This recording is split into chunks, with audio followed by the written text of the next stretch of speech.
हत्याको रूपमा लिन्छु म। यसलाई आम हत्या हो। यो म्यासेकर हो। न हिटलरले गर्यो न राणाले गरे। त्यो हत्याको रूपमा छ यो हत्या हो। सिधै हत्या। विद्यार्थीसँग हतियार त देखिएन, हतियार बोकेका थिएन। कुनै तरिकाबाट उनीहरूलाई सम्झाउन सकिन्थ्यो।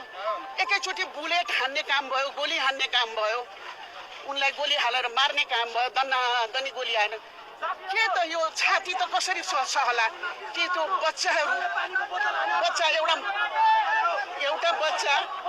एउटा बच्ची त्यो 16 वर्षको केटी त्यो मरेको डेड बडी है, त्यसको आशा, त्यसका बाउआमाका आशा, भन्नुहोस् त ती आमाहरूलाई आज के भइरहेको होला?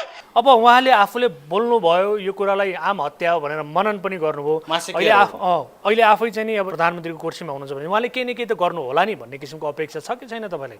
अपेक्षा छ, उहाँबाट अपेक्षा छ। उहाँले यो तत्काल अगाडि बढाउनु पर्ने थियो। छानबिन समितिभन्दा अगाडि पक्राउ गरेर छानबिन हुनुपर्छ भन्ने उहाँको विचार थियो सुरुमा।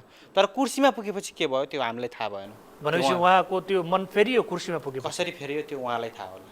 उहाँले आफै बोल्नु भएको छ, मासिकियर हो, उहाँलाई कारबाही हुनुपर्छ, गोली हान्नेहरूलाई, विद्यार्थीलाई हान्न पाइन्छ भनेर आफै भन्नुभएको छ। तर सत्तामा पुगेपछि प्रधानमन्त्री उहाँ हुनुहुन्छ, उहाँले कारबाही गर्नु पर्दैन।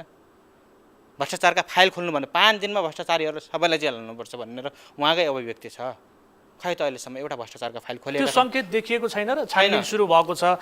केही सम्पत्ति शुद्धिकरणको अनुसन्धान विभागले पनि त्यहाँ चाहिँ नि अनुसन्धान सुरु गरेको भन्ने किसिमका समाचार आइरहेको छ। विशेष गरेर शेरबहादुर देउवाको सम्पत्तिमाथि चाहिँ आर्थिक साम्राज्यमाथि यति बेला अनुसन्धान भइरहेको, शङ्कास्पद आर्थिक साम्राज्यमाथि भनेर खबरहरू आइरहेका छन्। त्यसलाई पहलको रूपमा एउटा सुखद सङ्केतको रूपमा लिन सकिँदैन? यस्तै छानबिन समिति कैयौँ भने हामीले देख्यौँ। वर्षौँ छानबिन अहिले पनि चलिरहेका छन्, वर्षौँदेखि छानबिन भइरहेका छन्। यो आफै सरकारको अवधि 6 महिना छ। कहिलेसम्म छानबिन हुन्छ, कहिलेसम्म पक्राउ हुन्छ, अझ निर्वाचन आउँछ, यिनीहरू अझ तिनै फेरिएर आउने प्रभावदन बनाइरहेछन्। प्रत्यक्ष निर्वाचित कार्यकारी प्रधानमन्त्री यिनीहरूले ल्याएकै छैनन्।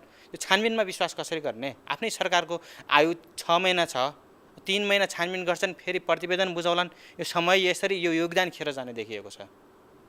कसरी विश्वास गर्ने? एकपछि म तपाईँतर्फ आउँछु।